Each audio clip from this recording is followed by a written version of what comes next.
Sylvie, and share with us your experience, what you have done.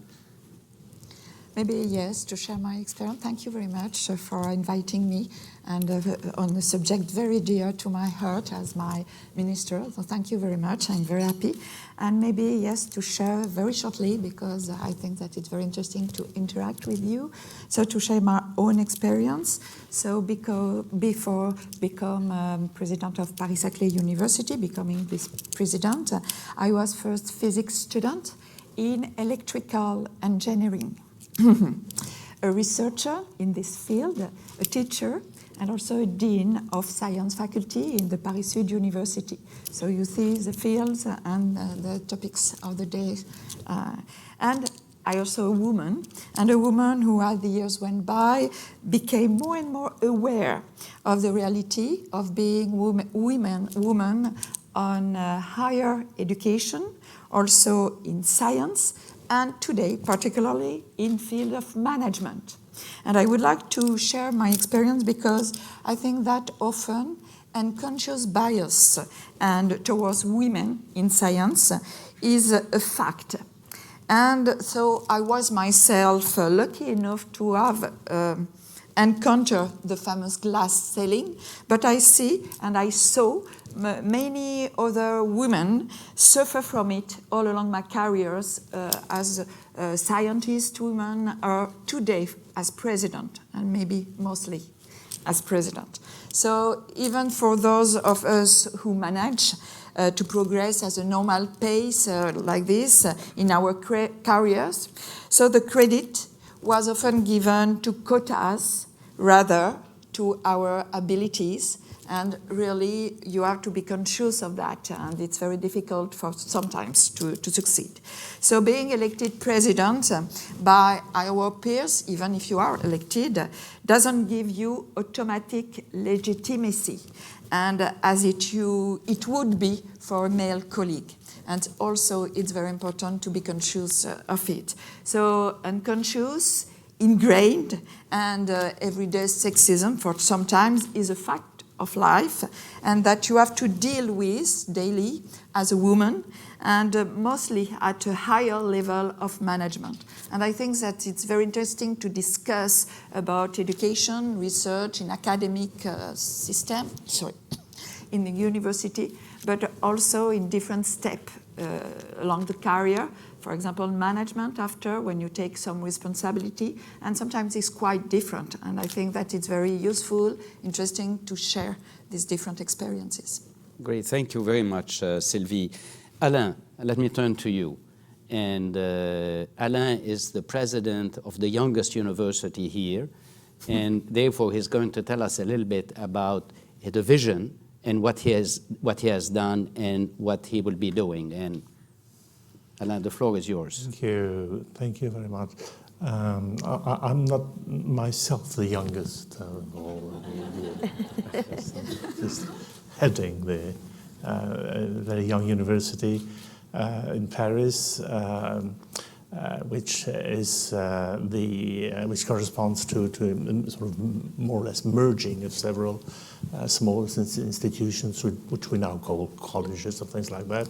It's a sort of collegiate university aimed at rendering all our potential more visible at the international level.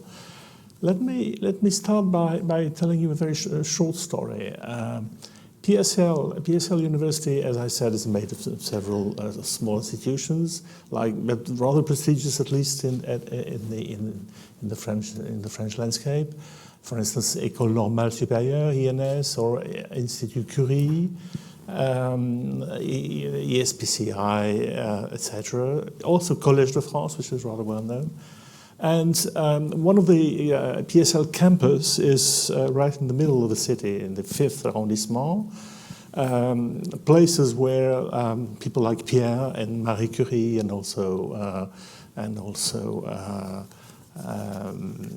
several very important scientists like Paul Langevin or others have done their discoveries. it's a rather close campus with several buildings, and one of the streets in the campus is called Rue Pierre and Marie Curie. It's a street. The name of the street is Pierre and Marie Curie nowadays. But for more than 50 years, from 1907 to 1967, this street was named after Pierre Curie. It was Rue Pierre Curie. And no one was ashamed of that, you know. It's absolutely incredible. By the time Marie Curie obtained her second Nobel Prize in 1911, the street was still named after Pierre Curie until 1967, sort of 50 years after. Isn't that incredible? So when I got there for my PhD, I came from abroad, from Switzerland. It's a fantastic place to make research, you know, a wonderful place in Paris and in France.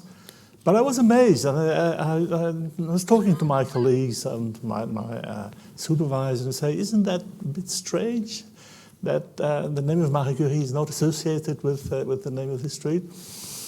Well, you know, that's the mentality. You know? That was at the heart of one of the most important research performing place in France.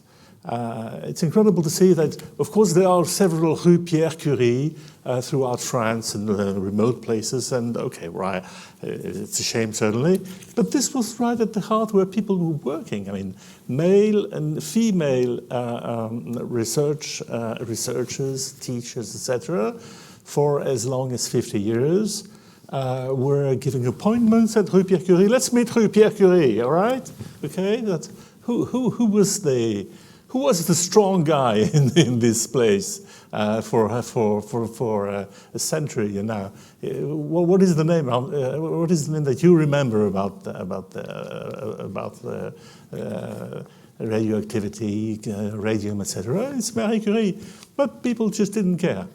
I don't exactly know what happened in 1967 and who finally decided in the city of Paris to add Marie Curie to the name of the street. This is just a short story. It's an anecdote, but it tells you a lot about the fact that biases, whether they're unconscious, as you said, or conscious, are so very important. So for a very, very long time, starting with my PhD, I thought, well, it's just impossible to continue doing bright research and bright science without, so to say, half of the world. You know? And I'm glad to see that for a long time I said that more recently I was president of the CNRS, which is one of the largest European research performing organizations. I did a lot of efforts with some success, not always, to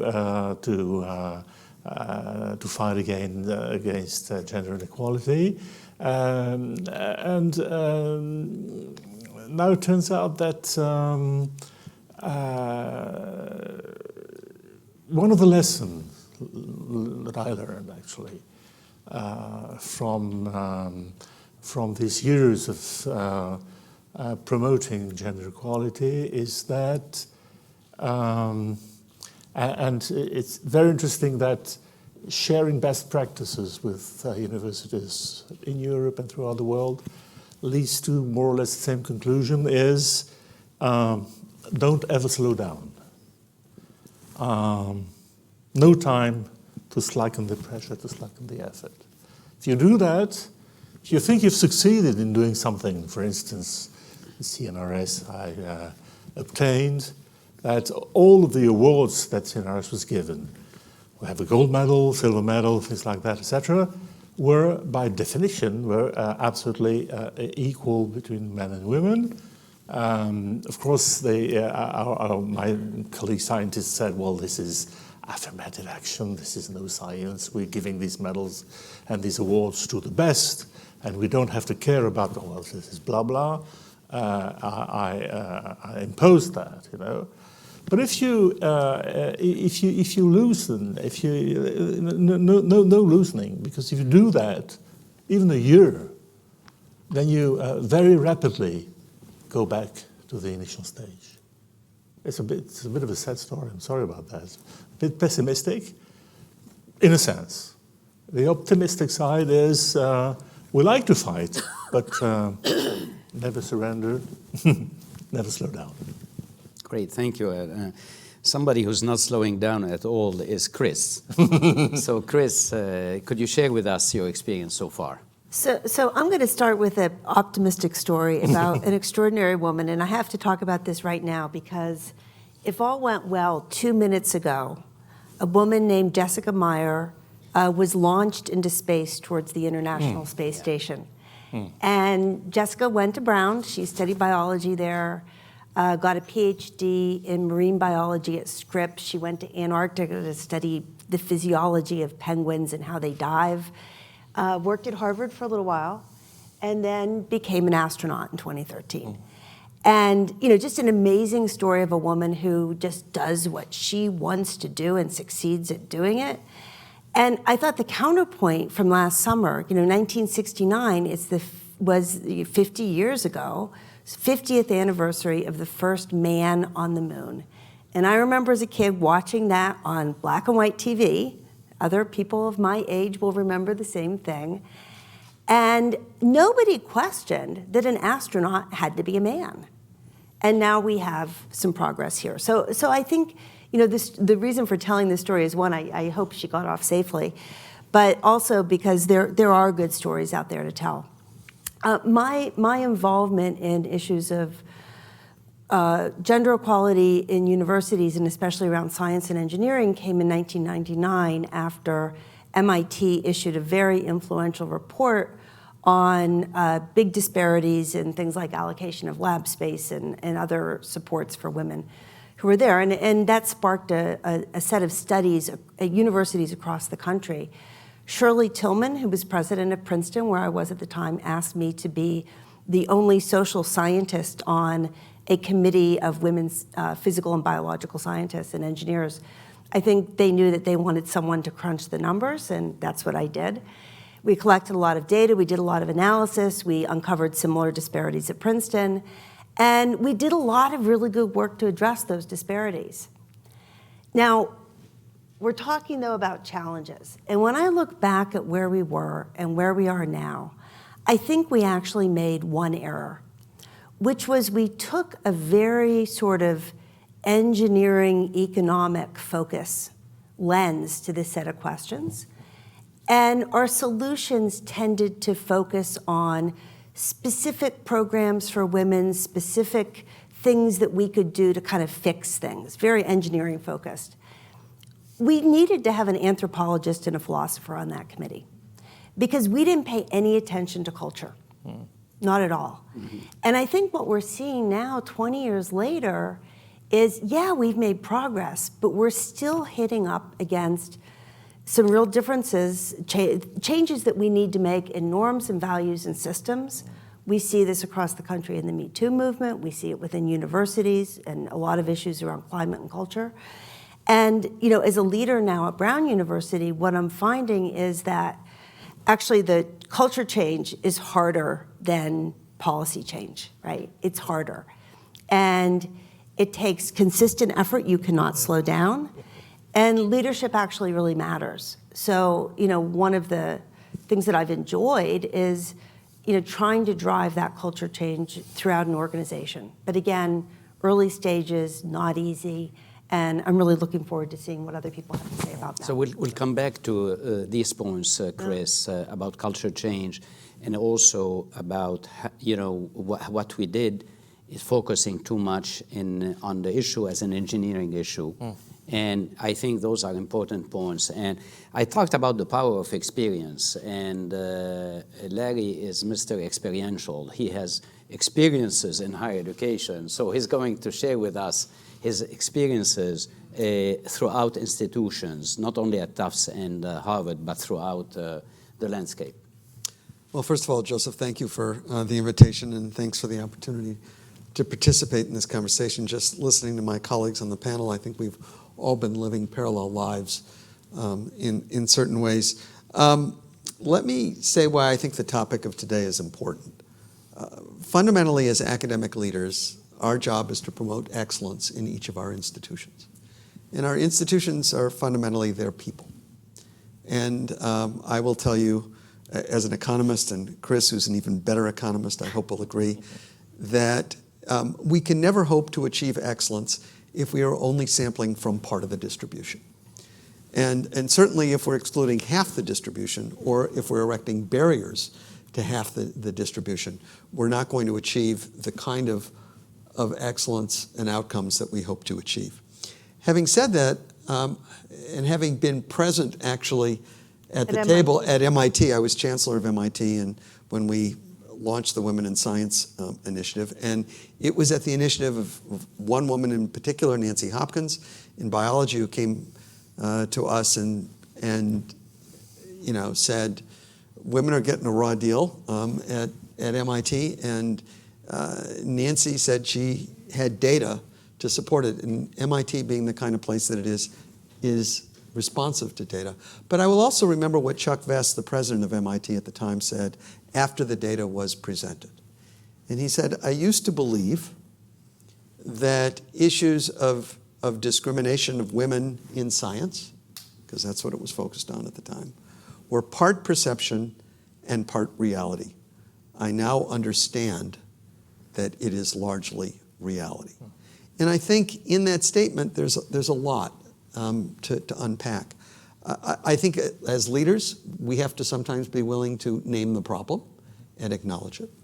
Second, if I've learned anything in my time now at 3 different institutions in the area, it's that the only way we really make progress on these fronts is to actually change men's behavior, because that does go to culture, and that's important. And we can talk among ourselves about how we do that. It's not always easy. Let me correct that. It's never easy. But it's essential if we're going to make progress. To be sure, and I applaud what Joseph has done here at Northeastern in having 6 of your 9 deans be women.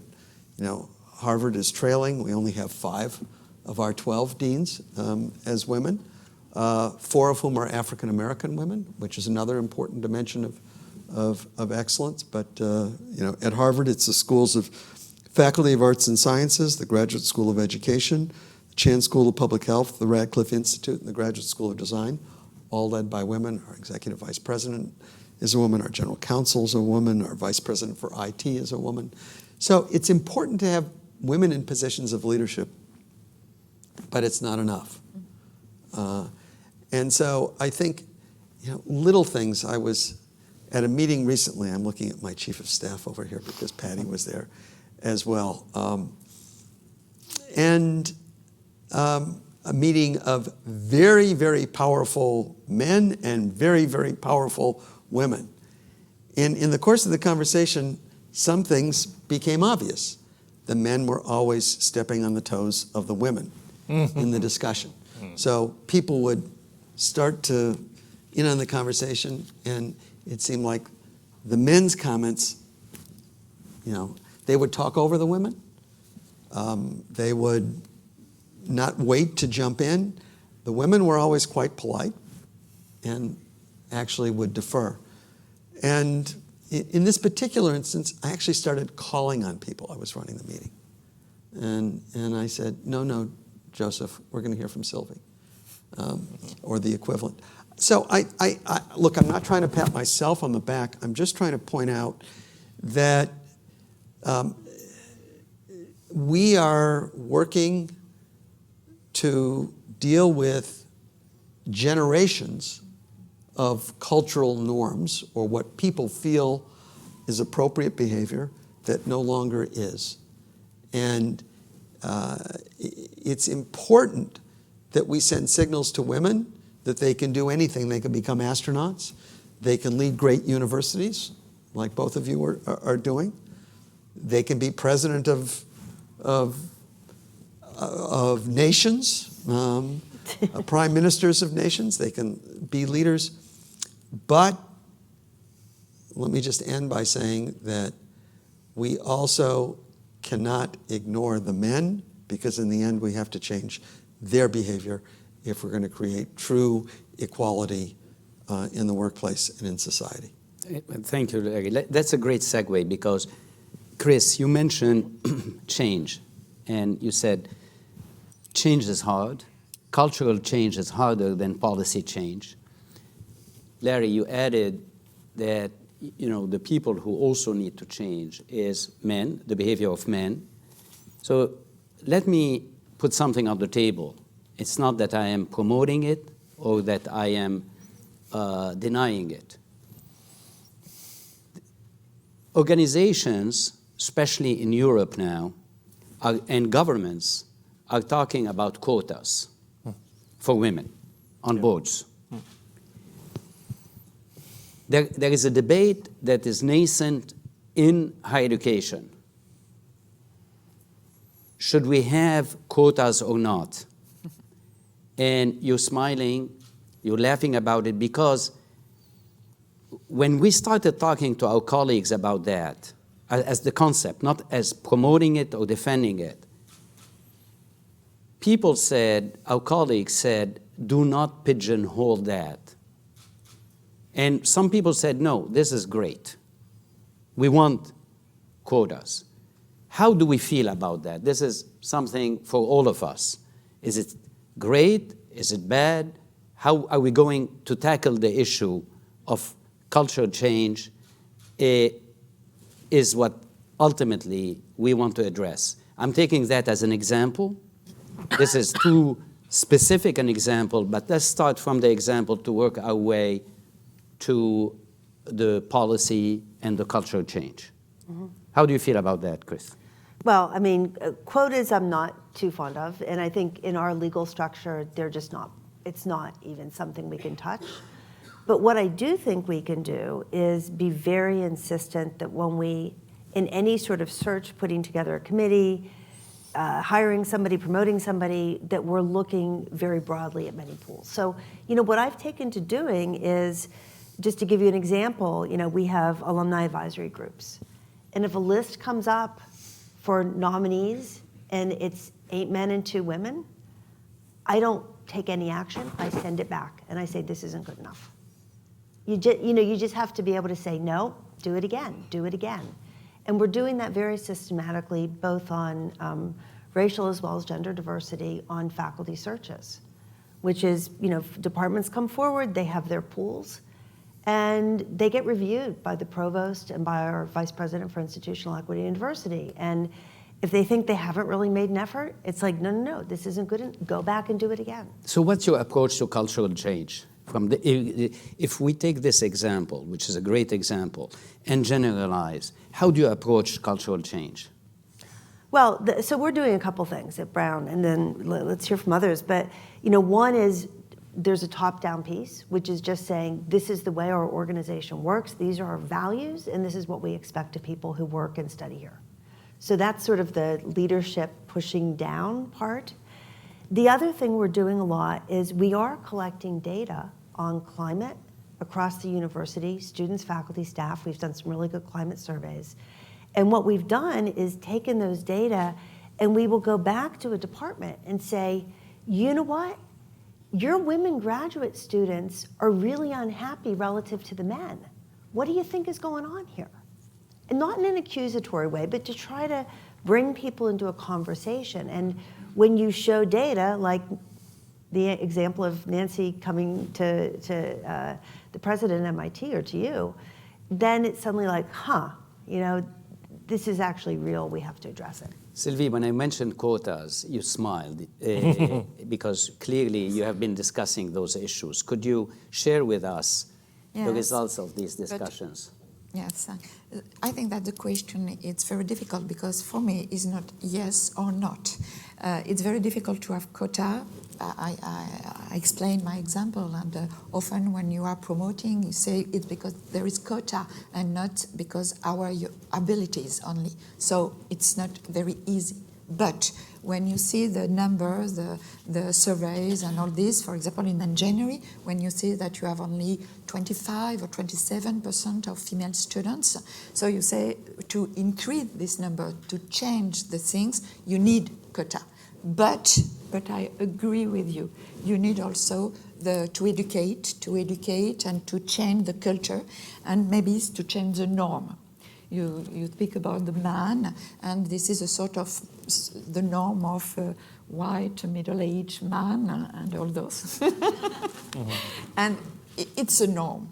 And this norm, you have to change this, not to change completely, but I think that you have to educate youth. So the university is at the middle of the track of people, of students, and after for job.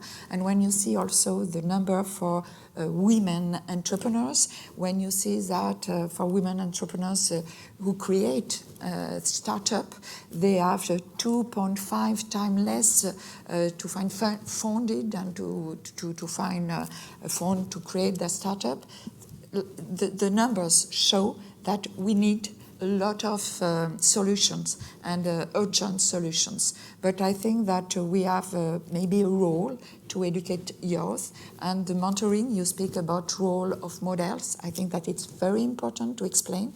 I think that for women and female students, interdisciplinary and not really track in, for example, engineering, physics or something, and to mix disciplines and to show care and some issue that they are more sensitive, and it's quite important also. So there are several solutions to change, to educate, and maybe to propose several tracks and several issues for women and for female students. Thank you, Sylvie. Alain, you mentioned that there was a change from Pierre Curie to Pierre and Marie Curie. And obviously the next step will be to have Marie Curie by herself, Yeah, absolutely. Correct? Okay. So how, that's a change, and, it took so long. How are you negotiating change? Let me give you an example. I think quotas are good in general, but you have to be very careful in applying them. It can't be applied everywhere in every situation. My personal experience is one of my personal experiences is the following. While I was head of CNRS, the French CNRS, as I said, is awarding a certain number of medals, which are rather prestigious. The gold medal, won every year, is certainly the most prestigious award that is being delivered in France. So one gold medal, certain number of gold medals, then you see prestigious researcher, etc. Okay. The idea is when we see that someone is perhaps going to have the Nobel Prize, then CNRS tries to award the gold medal before the Nobel Prize, not after, because afterwards it's just okay. So one gold medal, a certain number of silver medal for middle-aged, very good researchers, and a certain number of bronze medal, about 30 bronze medal for young, promising researchers.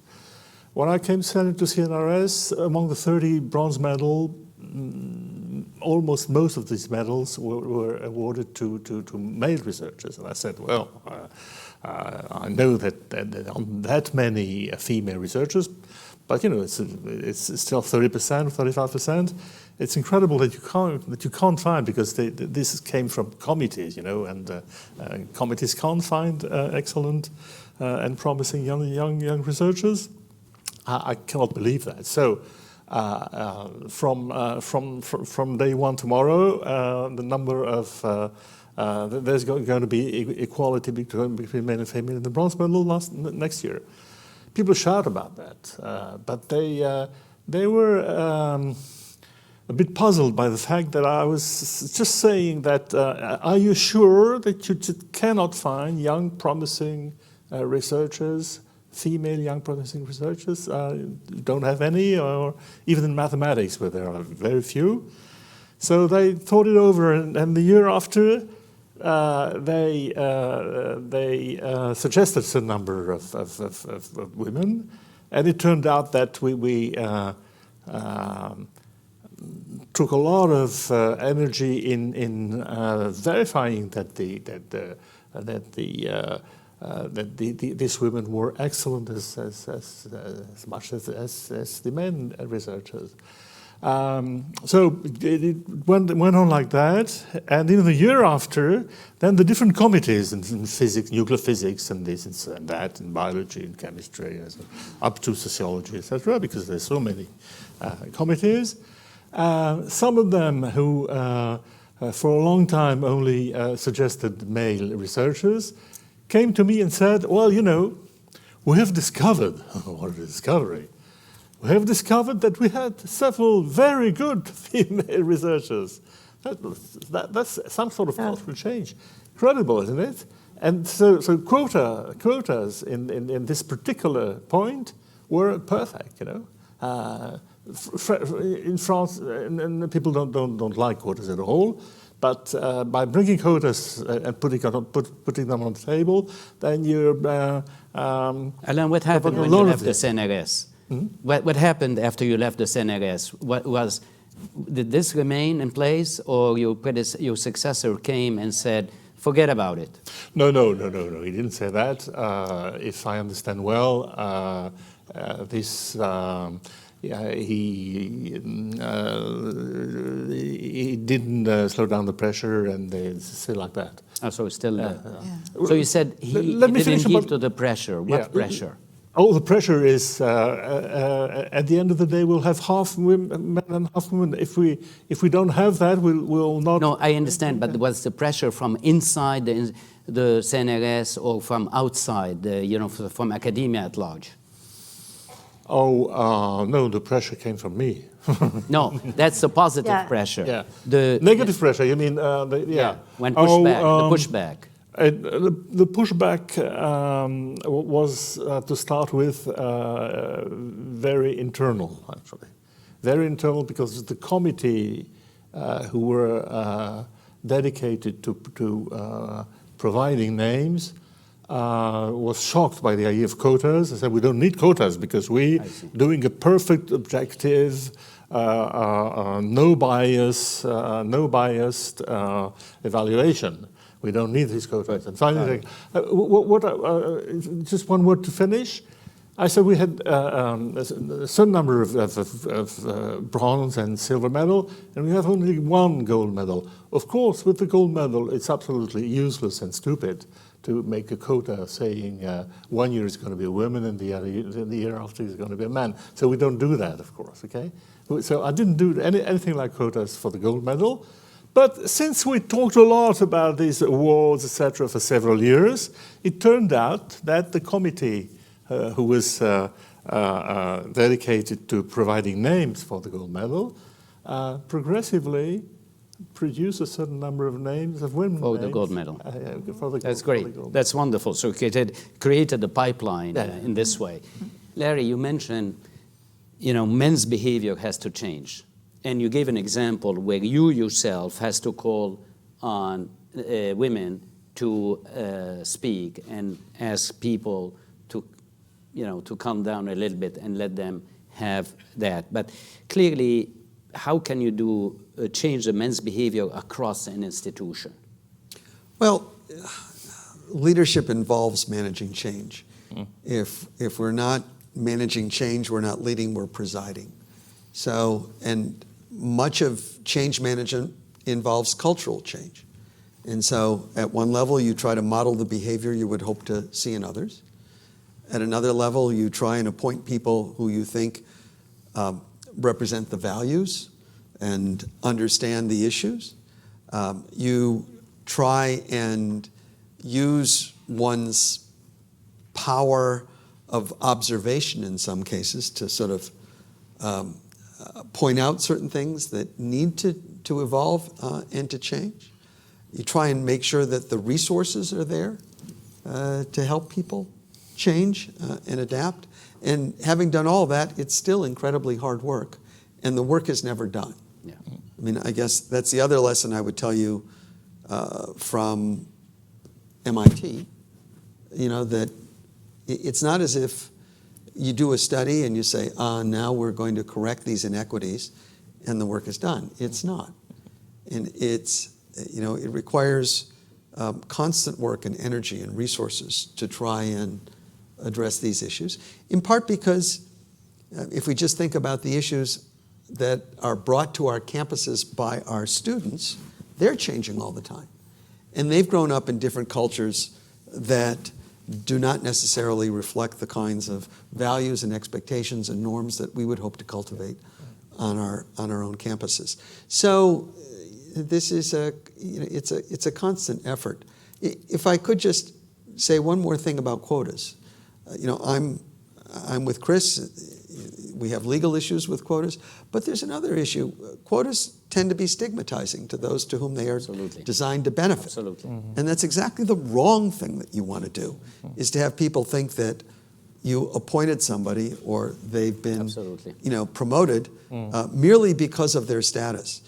In fact, I think part of the challenge that we face as leaders is to constantly reframe these issues so that people understand that diversity, the reason we embrace it is because it is a pathway to excellence. Yeah, absolutely. Okay, it's not in lieu of it. We're not lowering our standards. Rather, we are expanding the pool of talent that we can draw from so that we can ensure that we are appointing the very best people.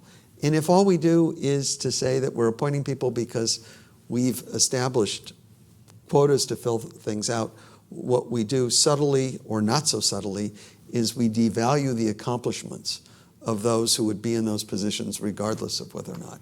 And Larry, I would add to that, if people could understand that one point about diversity being a cornerstone of excellence, it would change the whole dynamic. And I think a lot of, behind the scenes of all this pushing and pulling, there's this stubborn belief that that's what this is really about. Right. And that's a problem. That, I think, is an excellent point. So we are going to see, in some ways, if you look at the corporate world, especially in Europe now, the corporate world is imposing quotas. Right.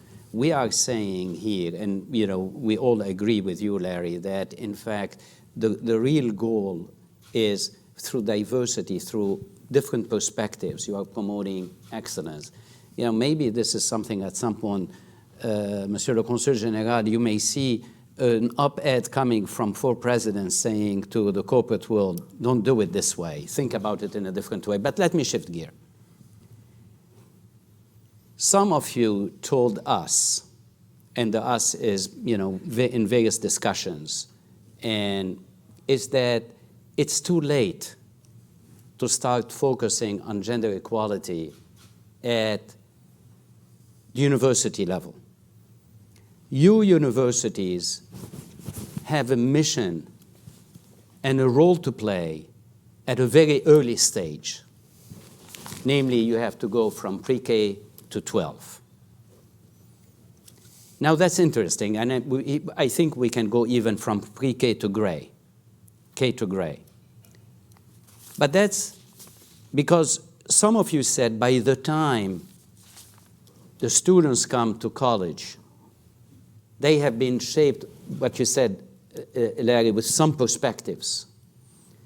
So what is the role of universities in being engaged with a pre-K to 12? Do we consider that this is something that is part of our mission, or do we consider that, no, let others focus on that? Who would like to answer this? I would like, because I think that it's very important when you call about educate, it's early. And I think that you have a lot of examples at primary schools or secondary schools. And we'll see, for example, when boys are often asked to reply to questions by, and more often than girls, for example, it's a fact. And after, when at school you report girls, girls are praised for their hard work and boys for their intelligence, or if they fail, for their laziness. But when you have girls, they are hardworking, they are very courageous, they have nature.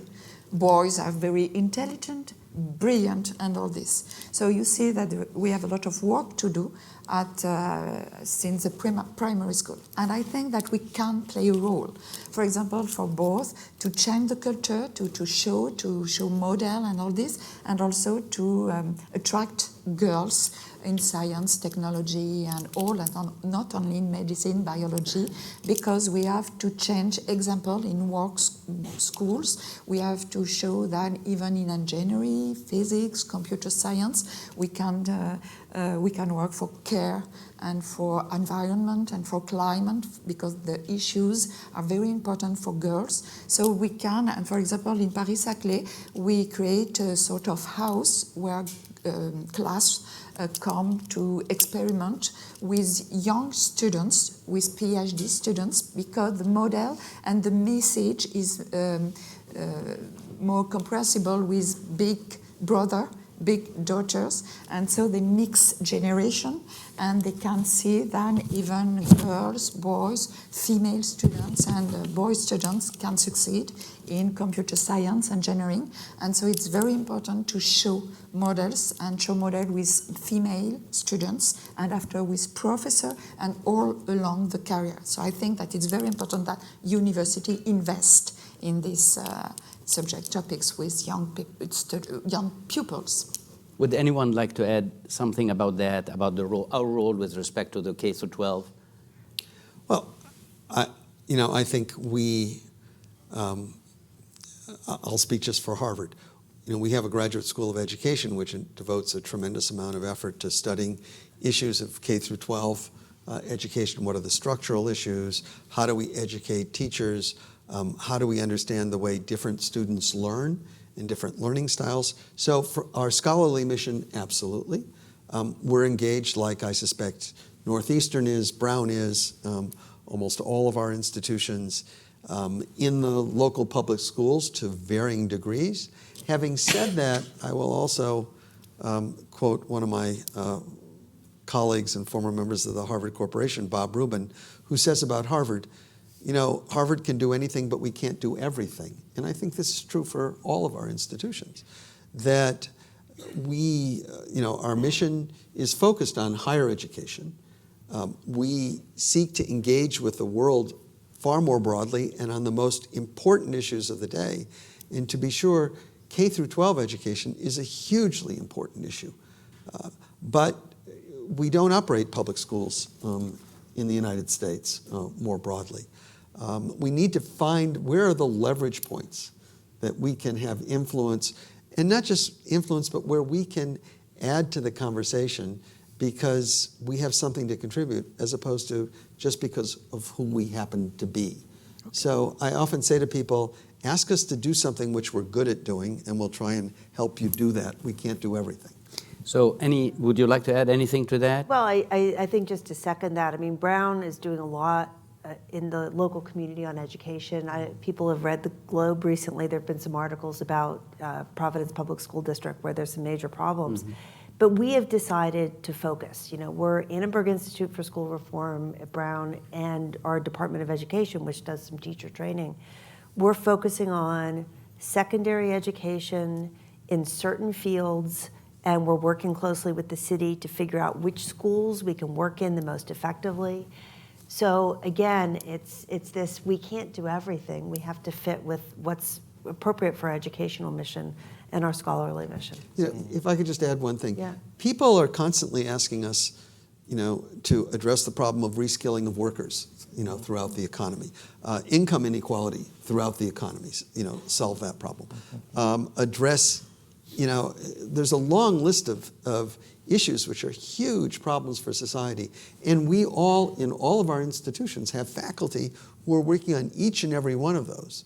But to say that we have faculty working on them is not to say that institutionally we are capable of solving all of them. The problems are much bigger than any of our institutions. Let me mention something, that building on what you said, Larry. When you look at universities have been active in the schools, in their communities. You mentioned that, Chris. Sure. And that has an impact. But also, ultimately, what we would like to do, what is the goal, is to scale up whatever is being done. And clearly, I can give you examples. Like for us, we asked ourselves this question, and we have, we bring every year around 300 principals of schools and school systems because they ask us to work on experiential education. So through that, we have been able to inject, and it's done for the US schools and Canada schools. But I want to go a step further. So each university president is going to tell you, this is what we do. And it's a long list, and it's a very impactful list. What we are discovering, what at least I am discovering, and my colleagues are really ahead there, is that we have, and this is, Sylvie, you mentioned that, we have students who are doing that in ways that we did not foresee. So let me give you an example. We have students who started a company, and the purpose of this company is to give games focused on, on girls, and games focusing on science. And this is a for-profit. Mm-hmm. And this is taking off. That is something that we could very well, as institutions, look at, nurture, and see what can be done. They are completely, they are very much ahead of us. And that gives us possibilities, because when we look at an institution, we tend to look at the faculty and the staff as being the drivers of change. And everyone here around this table will tell you that it is not enough. The students are really the drivers of change. So there are opportunities there. Let me move to another thing, and we'll open it for discussion. People assume that presidents have power. And let me turn to each one of you. Assume that there is something you can do that you haven't done. What would it be? To further women equality and change. What is it that you would like to see happen? What would you do? Would like to do that? There are many things, of course.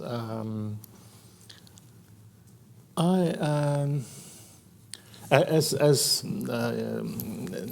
everybody here in the panel said, we are encouraging girls to explore scientific career paths at an early stage. So we're working with high school teachers, etc. It has an impact, which we can measure. It's not an extremely high impact for reasons that you explained very well, but it has an impact. So it's nice to do that. For instance, in our colleges, the amount of the proportion of female students is slowly increasing, really. And this is also the case, particularly the case in engineering schools. We have 3 engineering schools in the perimeter of PSA universities.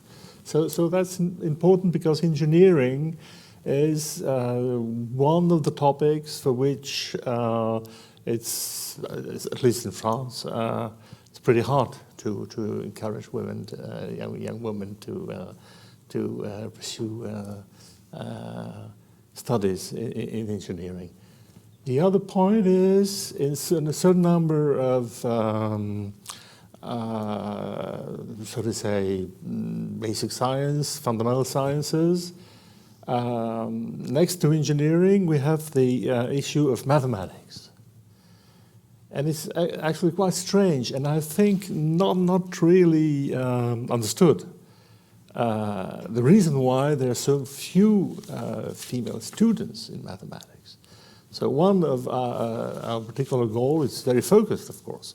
But since the mathematics school in France is quite good, and we want to keep it up at the best level, we of course need more women. I mean, why is that? I mean, there are no obvious reason. Okay.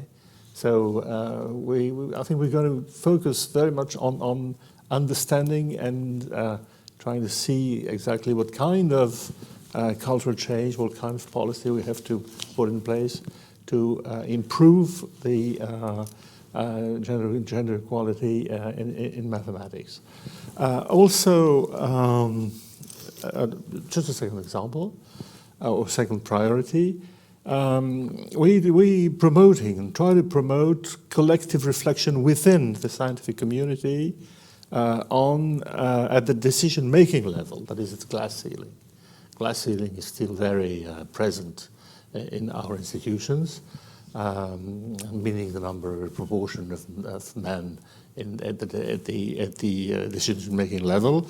So I've been very much involved in promoting an organization that the aim of which is to promote women in higher positions. That is the actual women. We do have some number of women at the intermediate level, but when we climb up to the decision-making level, except for some brilliant colleagues like Sylvie, we have too few women. So we're organizing through an association called AFDIS. This is an acronym. We're organizing seminars, exchange of best experience and practices. We work on the analysis of the dissemination of indicators. We observe reality, the way things actually work from both the policy, the policy side, which is very important because bureaucracy is sometimes quite heavy in France. So sometimes just the law has an indirect effect of confirming the glass ceiling effect. So this is certainly one of our priorities. Thank you, Alain. Anyone else? Is there anything that you would like to see happen? Maybe just to add what you say, because I think that all is important at different level. And you say, okay, it's very important in the university or even in company to have the leadership. Because, for example, in university, if we want to allow students, PhD students or staff to act, for example, in primary schools, you have to create permanent conditions to recognize their actions. And it's very important if you want to have very important actions, very huge actions in important pupils and all this. So all the levels are very important for education, graduate school education, to educate our educators, and the impact in young people and how you can make testimonies and make it possible for pupils, female students, and after around the careers. And I think that, for example, employers for the specific help, encouragement, for example, to allow fathers, men, to working part-time, for example, to organize their work differently. And all these levels are very important if we want to succeed very quickly. Chris, do you have something in mind? So I can think of a couple things, but I'll put one thing out there that I think would be great, and I don't know how to do it, given Brown's structure. It would be great if every single undergraduate, when they graduate from Brown, has a really good understanding of these issues and has engaged with them socially, but also deeply at an intellectual level. The reason why it's hard at Brown is we have an open curriculum. I could not require every student to take a course in gender equality or diversity. And in some ways, even if I could, I don't think that would be very effective. Yeah. But what I think is effective is if students engage in the issues through the things that they love studying about. So if a student is studying public health and they're learning about HIV in women, which is a big area of research at Brown, that's going to change them in a really fundamental way. If they're studying literature and they have people who are really focusing on women's literature and issues, that's great. So trying to inject this throughout the curriculum so that we have a transformative experience for all of our students, that's really important. Hard to do. Larry, any? Well, if I had a magic wand that I could wave over a problem, the problem I would wave it over is the fact that women bear children and men don't.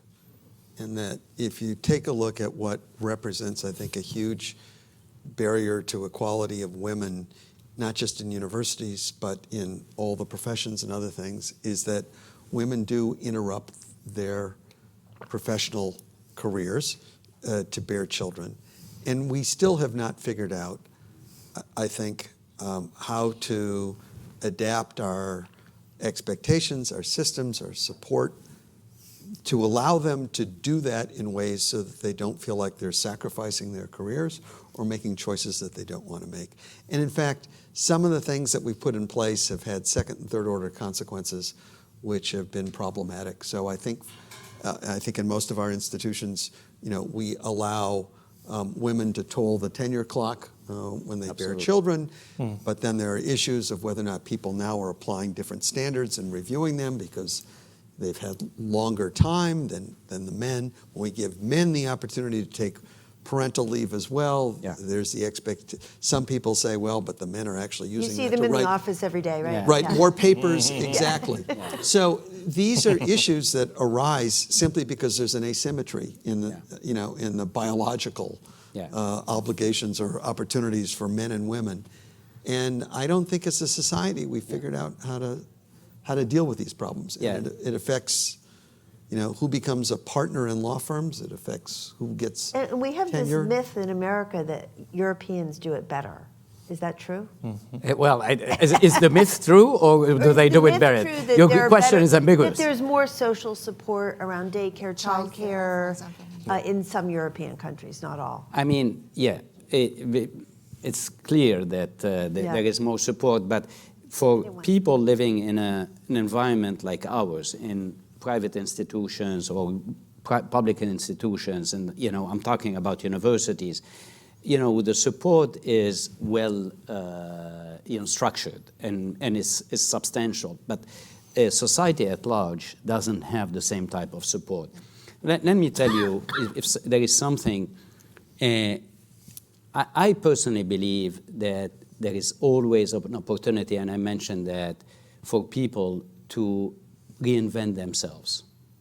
And Carla is going to be on the next panel, and she's going to talk to you about that. But I believe that that's an enormous opportunities for higher education to provide ways for women to come back into the workforce by retooling, re-educating themselves, and reskilling themselves. And yes, that's a decision, as Larry said, is do you want to go into that or not? But if you do go into the lifelong learning, then that's an enormous opportunity. I mentioned that, women in tech, they don't work together very well, and that's what my colleagues have devised is a program that will allow women to have an experiential education for 12, 16, 18 months in the workforce and paid, and at the same time end up with a master's in computer science is brilliant because it allowed women to come back in the classroom and it allowed women to enter the tech. So there are things that we haven't thought about, and that's what we need to do. I have more questions, but what I'm going to do is open it up for discussions and then reinsert some of the questions later. We have mics, so please start raising your hand. As usual, ask your question, and hopefully your question is going to be shorter than the answer. So please, a short question. Who would like to ask a question, please?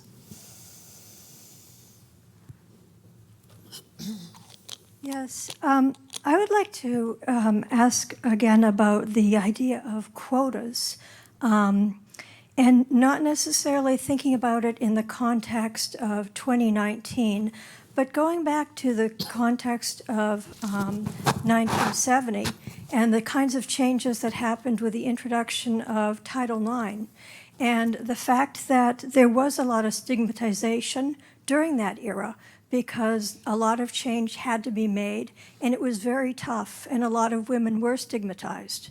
And there were a lot of outliers and a lot of outcasts. And some of the people who were sort of against quotas are actually wearing the right kind of shoes for smashing glass ceilings, which is what the 70s were about. And the absolute, in a sense, necessity of doing that, because reform has to happen K-8, and it's going to take a lot of time. And by going ahead and implementing quotas, it's going to speed that process Thank up. you very much. Could you identify yourself, please? Catherine Amaron, I did undergraduate in the States, licence, maîtrise, nouveau doctorat in France. Okay, great. Great, thank you. Thank you. Who would like to answer that or comment on that?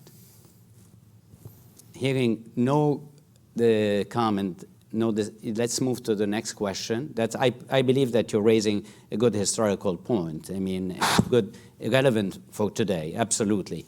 Any other question? Here. We have a timid It's like group. teaching a dull class. Yeah, we have, Nobody has we have a timid questions. group. That's usually, We're gonna go yes, here. It's difficult. Go, yeah, here, this one, this person here, and this, and then over there, then you. If it's Hello. okay. I am Sarah from Université Paris-Saclay. I am the gender equality referent. And I'd like to know, well, in Paris-Saclay we have students organization that are working about equality issues. And I'd like to know how is it in your other university? Do you have students organization that are working these thematics? Yeah, and the answer is yes, Thank but you. I think we want to go beyond the yes and ask our colleagues whether what are there they are doing? questions, that whether there are specific examples that really could be shared, that could be relevant for everybody. So I can just give a few examples of the kinds of things that happen at Brown, and a lot of this is student-driven. Like you say, our students drive a lot of the change in an organization. So there's a strong network of women in science and engineering who strive to support women who are going into that field. And they've also picked up a lot of the intersection between gender and race. So they're very interested in diversity more broadly, which I think is important. And then there are other centers like the Pembroke Center for Teaching and Learning that's an academic center but has a strong group of students who are very involved in it. So, you know, I could go on, but I think that what I've seen is to let students, when they have ideas, to nurture those ideas, to give them institutional support, and to let them do with it what they want to do. Because starting an organization and trying to constrain it, that never works in my world. Great, thank you, Chris. Would anyone like to add anything? We'll agree with Chris. You know, we are seeing that the students are, as I said one more time, far ahead of us, and therefore they are the ones driving those organizations. And you have an example, as I mentioned, the Women in Entrepreneurship. That has been a great empowering organization where they, you know, and they have been, you know, very, very, in my mind, very impactful. Yes, over there. Hi there, I'm Jamie Ladge. I'm a professor here at Northeastern. So we know from the G7 summit that many companies got together to pledge what they were going to do to address gender inequality and other inequalities in the workplace. And I'm just wondering, and maybe this is a question for the end, but I'm wondering what each of you are thinking about in terms of the types of commitments that you're willing to make or pledges that you're willing to make either collectively or individually as universities to address this issue, whether it's aspects of the issue or the issue as a whole. Would anyone like to add, to take this question? Let me modify what you said. We are not the university. The university is us, including you. If we do it, then it's a top-down. And, you know, I would reframe the question, what kind of pledge can we build together? That's much more important, because as my colleagues said, and you heard them, if something is top-down, it will go an inch, maybe two, but it will not go a mile. Yeah, anytime any of us have to get anything done in our institutions by asserting our authority to do it, we've lost. In fact, the strategy, I think, is to have people steal your ideas and claim them as their own. And so planting seeds, getting the right people in the right positions, making sure that they've got the resources that they need to succeed, you know, having their back when they need somebody to really do it. You know, that's how we bring about change. And I think, as Joseph said, it's got to be a collective effort. And I think people should, also look at outcomes and look at how many women are we appointing, how many are we promoting, how many are succeeding. There's data there. And that data is largely available to everybody. And while we do need to bring about cultural change, we need to keep coming back to the data as well. Yeah. Because talk is cheap. Yeah. Yes, over there, Sarah. Thank you. My name is Sarah Wadia Fassetti. I'm Vice Provost for the PhD Network and also a faculty member in Civil and Environmental Engineering. I'd like to think about the concept of quotas that we've been talking about within the larger cultural change and suggest that the cultural change is really all-encompassing. If we don't have short goals and milestones to measure that progress, we're not going to be able to continue that, and that the outcome, the increase in numbers, is the positive outcome. So if rather than thinking of having to meet a mark because that number is our goal and we're going to meet that goal because we see that the positive outcome is a result of the cultural change and the small steps to progress. Also, thinking about the idea of networks and doing something after this event, many of our institutions have been doing things within ourselves. How can we use our gathering today to connect across each other and be able to continue this to the next meeting? Yeah. Thank you. Yeah. And any reaction? That's what we're hoping. We're hoping that you're networking, throughout the day and try to see what could be done. Already, we know that in the greater Boston area and beyond in New England, there is networking being done by, but that we can do more because that's a good segue to move into the global scene. Our institutions are global, and they are global in different ways. The one that is obvious is that we have international students. That's clear. That unites all of us. And actually, Larry, you mentioned something along these lines, namely we have people coming from different horizons, different cultures, whether it's within the United States or whether it is from overseas. That's the role of, that's the reference to the international students. And every president will tell you the educational experience of an international student is transformative, not only for international students, but also for the domestic students, because they start understanding the world in a different way.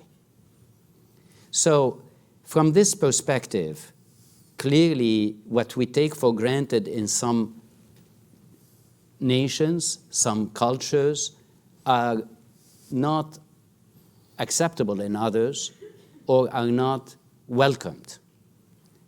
So this is something that every university is telling you, rightly so, that we play a big role in public diplomacy. But then the question becomes, are we building a support system once they leave the campus? What can we do?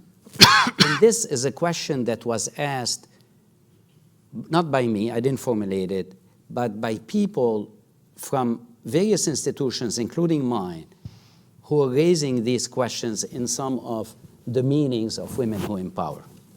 So how would we like to look at our global impact with respect to women in general? Who would like to take this question?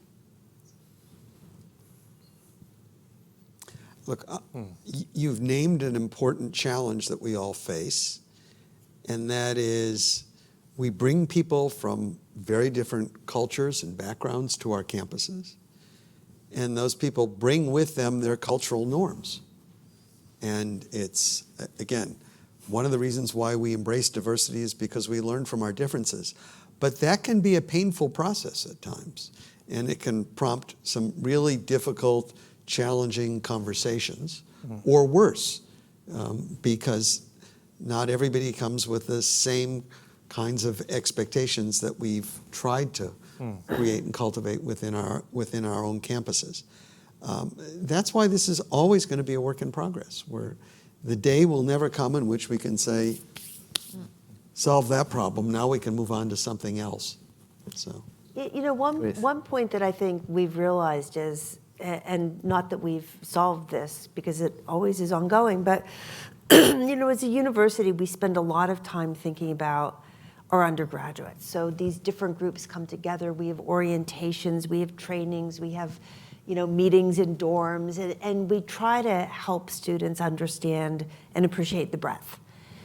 We don't do this for our doctoral students, our graduate students, because they come in, they're largely in their departments, they're more distributed. And when I say we don't do this, that's an overstatement, but I think traditionally we've kind of assumed that all of these graduate students, they've been to college, they're all going to come together, they're going to be okay. And it doesn't always work that way. And I know in my field, Larry's field, a couple years ago, in the sort of, there was an online job market for economists chatter, which really involved PhD students, that was terribly misogynistic. And there was kind of this wake up, like, these are our graduate students? How can this be? But, you know, reflecting on it, we hadn't really addressed the issue. That's an important point. And so we're starting to think much more carefully about how we do that. Yeah. That's a very, very good point. Yeah, I agree. I fully agree with you. My point would be slightly different in a very sort of macroscopic way. View. Brain circulation and idea circulation throughout the world is, at the end of the day, always positive. And the point is what happens in between, you know. Having a lot of foreign international students coming into our campus is good, but what we want to do also, especially in France, is our students, our French students, to go abroad. So it's all about idea circulation, brain circulation. I think you know, this may create a lot of civilization shocks and things like that. It's not easy, but it's always better than students never leaving their own country. Yeah, I mean, would you like to add something to that, to this? Let me mention, when, you know, some years ago, we started globalizing the place because we wanted our students to go overseas, you know, and as I said, we have put together, you know, we globalized our system of experiential learning, et cetera, et cetera. Let me tell you the challenges we faced. That the faculty in general were global because their research goes beyond the boundaries of the country. The staff, on the other hand, you know, is not as global. So there was a clear effort by the community to recognize that, and I can give you examples, and because it wasn't easy, and to change that, and now it's no longer the case. It's no longer that you need to work on that. But going back to your point, Anna, we recognized that when we started globalizing you know, our institution, globalization starts at home. Namely, you need to have a healthy influx of international students because then the relationships are built, and then they go and travel with each other, they get to know each other, there is a comfort level, and that was really the best move we have made to allow to entice our students, our domestic students, to go overseas. And frankly, this has, I mean, you all know that our students in the United States, and I'm mentioning that for our colleagues, do not travel as much you know, as the European students.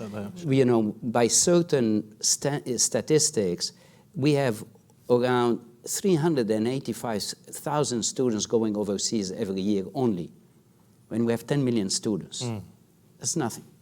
So we really need this aspect, and that's why we're saying going back to diversity is about, it goes both ways. And that's an opportunity for us here as universities to further the exchange and the relationships, Monsieur le Consul Général?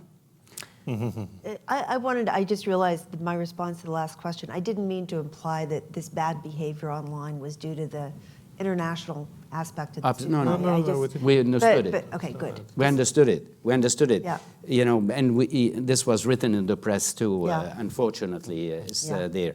So let me now turn in, because of we're running out of time, to each one of my colleagues and ask them to have their closing remarks for all of us. Mm-hmm. Alain, I think you're ready. Your body language is telling us you're ready. Are you sure? Beyond all the issues that have been raised here during this very interesting conversation, I believe that there's still, the observation we make is that there's a growing trend towards better gender equality in research and academia, after all. We shouldn't forget that, I think. I think we've made a lot of effort. Of course, this is the optimistic side of our conclusion. But tremendous leaps forwards have been made in the past decades, I think, not only in France and in the United States, but worldwide. I think we've seen mindsets are changing, paradigms are evolving, and societies are being reshaped in a very important way. Although there's still, of course, if we look closely at the figures, if we look closely at the different issues in details, a lot to do. But my conclusion would be that we can be rather optimistic if we don't slow down. And again, if we allow no time to slacken the pressure. Larry, would you like to add something? Well, I've just been sitting here thinking about the changes I've seen in my lifetime. I arrived in Boston 50 years ago as a freshman at MIT. There were 51 women in my class of 1,000. Okay? When I left MIT in 2001, women, I think at the time, I'm looking at Susan Sylvie, constituted about 44% of the freshman class. That's huge progress. And so, and just thinking about it now, MIT has had a woman president, Harvard's had a woman president, Brown has a woman president, Cornell has a woman president, Penn has had 2 women presidents. I could go on. It's actually, the good news is that in higher education, it's no longer a big deal when a woman is named president of a major institution. That doesn't mean that we still don't have progress to make. We do, but the sign of the first derivative is positive. And so I think we need to not relax. As I've said before, this is not. I like to distinguish between problems and conditions. Problems are susceptible to solutions. I break my arm, I go to the doctor, he sets it, it heals, problem solved. Conditions are things that have to be managed, and if you manage them well, you can live with them. And if you manage them poorly, they can kill you. Hypertension is a good example. With diet and exercise and drugs, you can manage it, you can live with it, but if you ignore it, it can kill you. I think the issues that we are talking about fall into the category of conditions, which we need to constantly work at, but I think we are making progress. Is it as fast as we would like? No. Is there more to do? Yes. But one thing I would say to everybody who's here, and no doubt I think I'm preaching to the choir by virtue of the fact that you're here, is that if we let these issues be only issues for the academic leaders of our institutions, we will lose. They have to be everybody's issue. Great, thank you. Chris? So I started with a story, I'll end with one. Sitting on this panel reminds me of a panel that I was on and I hosted at Brown about, 3 or 4 years ago. And it had Shirley Tillman, who's been president of Princeton, Nan Cohane, who'd been president at Duke. Drew Faust came down from Harvard, and I was there. So it was 4 of us. And we were actually talking about a 1970s lawsuit at Brown that resulted in a real change in how women were hired and promoted. So it was a landmark case. And we drew much of the same conclusions that we're drawing today, which a lot of progress, a lot of work to do, great. We get to the Q&A period, and the very last question comes up, and I have to raise this. Nobody has. A student raises her hand, or their hand, and says, I don't understand. You're basically said we were so old-fashioned. None of us had talked about gender non-binary people. None of us had talked about issues of people who are transgender. And so I'm raising this now because we think we're dealing with the problems that we've dealt with in our lifetime. Our students are pushing us to the next level faster than we can go. I agree. And we have to keep listening to them. Yeah. Very good point. So maybe I agree with all that. Sure, but maybe I'm so surprised that I see that the debate about nature and nurture is always remains, and the solutions are not very easy and complex and level step. But I think that it's very important to send a message about students and staff and about several solutions for international network, for the mobilities, for mixing cultures, for educate, and maybe the default position will be another default position or not default position for this norm of male and all this. And I think that all this the willingness of everybody, the willingness of the leadership and for students, staffs and all employers and companies are very important to change. And it's urgent today to change things because it exists. And I just want to add, in my university, 10 years ago, we were 2 women's professors in electrical engineering. Today we are 3 only. And there is 2,000 professor, researcher in my university, and we are only 3 professors in electrical engineering, for example. Yeah, that's interesting. So you see, look at the input that my colleagues have given, and this input is really very unified. They are saying we're optimistic. Progress has been made, but there's a lot to do. And in some ways, it's not surprising because you cannot be in a university setting and be pessimistic, by definition. Yeah. Sure.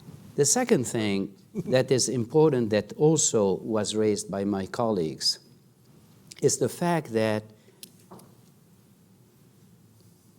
it's the ownership issue. When I ask our students who owns the university, they say, oh, it is management.